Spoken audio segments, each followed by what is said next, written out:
Have you guys gone down the e-bike rabbit hole? Just watch them on YouTube. I saw that you did a video on e-bikes and it changed your mind about e-bikes, but I didn't see the video. I have an e-bike called a vintage electric scrambler that is the fastest e-bike that you can buy.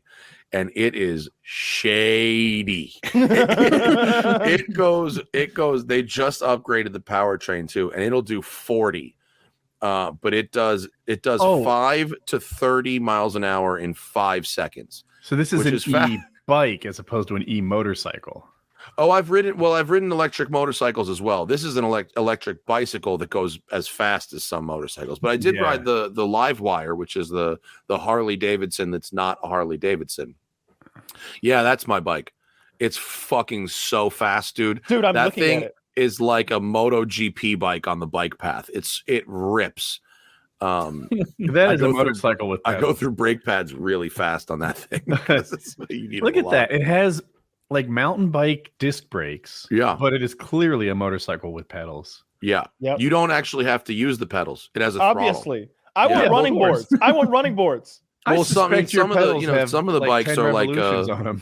pedal assist or whatever. Yeah, but like this one has an actual throttle like a motorcycle. It rules. Now, it doesn't have gears, I assume. Those are both brakes, front and rear brakes, those two levers I'm looking at. It has front and rear brakes, and it has regenerative brake. So when you lift off the throttle or when you squeeze the rear brake, it applies e-motor brake as well. Which charges the battery. I get it. That's cool. Yeah, but it's so fucking fast. And like, you could be like, now I'm a pedestrian, now I'm a bicycle, now I'm a motorcycle, now I'm a bicycle, now I'm a motorcycle, now I'm a bicycle. Like, you could be anything, and however you want. But you should need a license for that, but you don't. And you should really wear a helmet. I don't all the time, but you really. None of these reviewers are wearing helmets. A full face helmet. Yeah. No, you should have a motorcycle helmet on for that. I do have a motorcycle license, if that matters. I guess I'm just talking about what should be. No, you really should, and it's it has like 5 riding modes, 5 being the fastest and one being the slowest.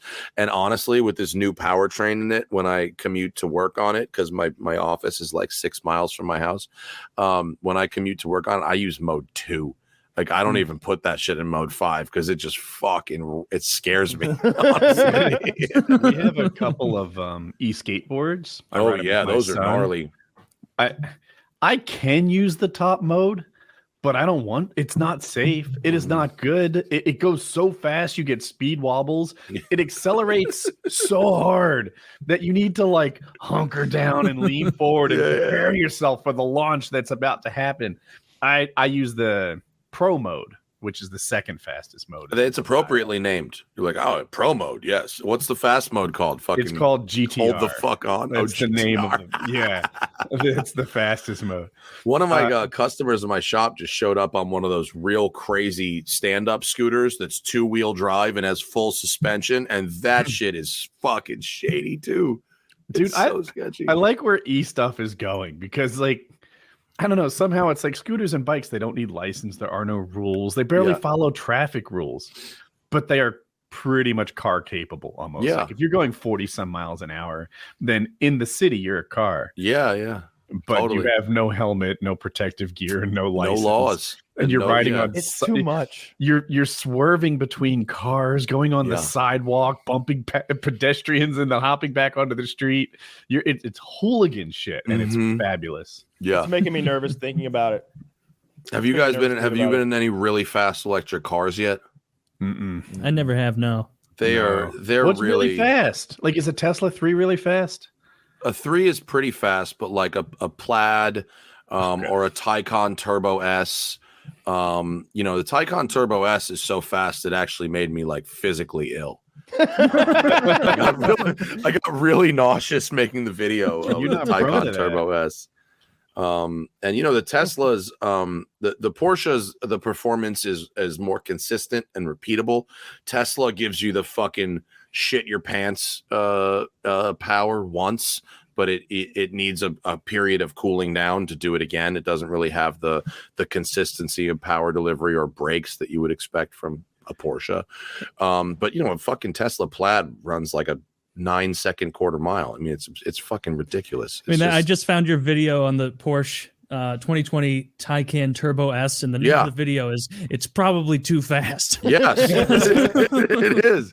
Because when you're driving those, especially on like the mountain roads where I drive, my car reviews, when you don't have gears or sound, you don't go, okay, this corner is going to be third gear, and you don't have any real frames of reference, and so you really, oh, hi Cricket, that's Cricket, my insane cat, and you don't really have any frame of reference, and so you could enter a corner 40 or 50 miles an hour too hot, especially when these things are 700 horsepower and silent. The amount of speed that you are gathering in between each corner is extraordinary, and without the frame of reference for when and how much to brake, it can get really fucking hairy in some of those cars. And so I've heard this about electric motorcycles, and I assume it's true with cars, in that it's so quiet, you get feedback on what the tires are doing. Like you can hear a little bit of slip. You can hear, like, with the car going in like, I've never heard my tires. I can't hear them on my motorcycle. I have no idea. But it's like you hear this sort of right. So the downside is what I just said. You could enter a corner way too hot and not realize it. The upside is, at the other end of that corner, assuming you haven't sailed it off a cliff, on the way out, as you're applying power, you can hear the individual tire. Oh, my front left is squealing a little here. Let me adjust my rear. And you actually, like Woody said, you can use those totally different auditory feedbacks to control the car on the way out of the corner. Yeah.